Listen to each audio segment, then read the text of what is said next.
پرسی کشانەوەی هێزەکانی ئەمریکا لە ئەفغانستان ئێستا گەرمترین بابەتی نێوخۆی ئەو وڵاتەیە بۆتە جێگەی مشتومڕی جددی نێو حکومەت و لایەنە سیاسیەکان. بزوتنەوەی تالیبانیش لە نوێترین هەڵوێستیدا ڕایگەیاندووە تا ئەمریکا هێزەکانی نەکشێنێتەوە بەشداری هیچ گفتوگویەکی ئاشتی ناکات.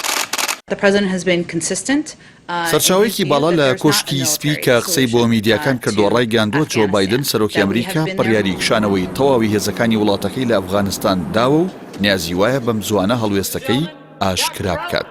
بە پێی زانیاریەکان سەرۆکی ئەمریکا نیازی هەیە لە ساڵیادی هێرشەکانی 11 سێپتێمبەردا تەواوی هێزەکانی ئەمریکا بکێشێتەوە و کۆتایی بە جەنگی ئەفغانستان دژی بزوتنەوەی تالیبان بهێنێت.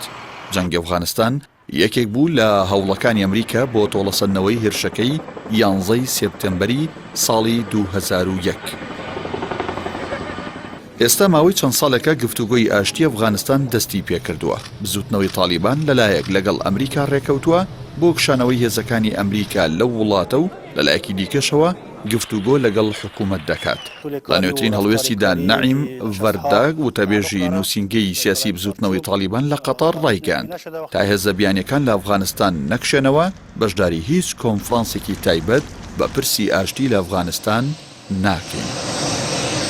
ئەمە لە کاتێکدایە کەوا بڕیار بوو لە ژێر چاودێری تورکیا و قەتەر و نەتەوە یەکگرتوەکان لە 24 نیسان تا 4 ئایار لە شاری ئیستەنبوڵ کۆنفرانسێکی فراوان دەربارەی پرسی ئەفغانستان لە نێوان نوێنەرانی حکوومەتی کابوڵ و شاندی بزوتنەوەی تالیبان بەڕێوە بچێت. بەرپرسێکی باڵای ئەمریکا کە نەیویستۆناوی خۆی ئاشکرا بکات ڕایگەیاندووە پێشیەکی ئایار بە هەماهەنگی لەگەڵ ناتۆ قۆناغی کشانەوەی هێزەکانی ئەمریکا لە ئەفغانستان دەست پێ دەکات و پلانیان وایە پێش ساڵیادی 11 سێپتەمبەر تەواوی هێزەکان لەو وڵاتە بکشێنەوە. ئەو بەرپرسە ئەمریکی ڕایگەیاندووە تەنها بەشی ئەوەندە هێز دەمێنێتەوە کە بۆ پاراستنی ناوەندە دیبلۆماسیەکانی ئەمریکا لە ئەفغانستان پێویستە. بە گوێرەی ئامارە فەرمیەکان تا ئێستا لە ئەفغانستان 2500 سەربازی ئەمریکی بوونیان هەیە. بە گوێرەی ئەو ڕێکەوتن نامێشی لە 20 شوباتی ساڵی 2020دا لە نێوان ئەمریکا و تالیبان لە قەتەر واژووکرا، ئەمریکا تا 1 ئایاری ئەم ساڵ تەواوی هێزەکانی لە ئەفغانستان دەکێشێتەوە. بەرپرسانی کابینەکەی جۆ بایدن ماوەیە کە بانگەشەی ئەوە دەکەن کە بەهۆی هەڵکشانی پەلامار و توندوتیژەکانی ئەفغانستانەوە ئاستەمە تا ئەو بەرواری لە ڕێکەوتنەکەدا دیاری کراوە بتوانن تەواوی سەربازەکانیان بکشێنەوە.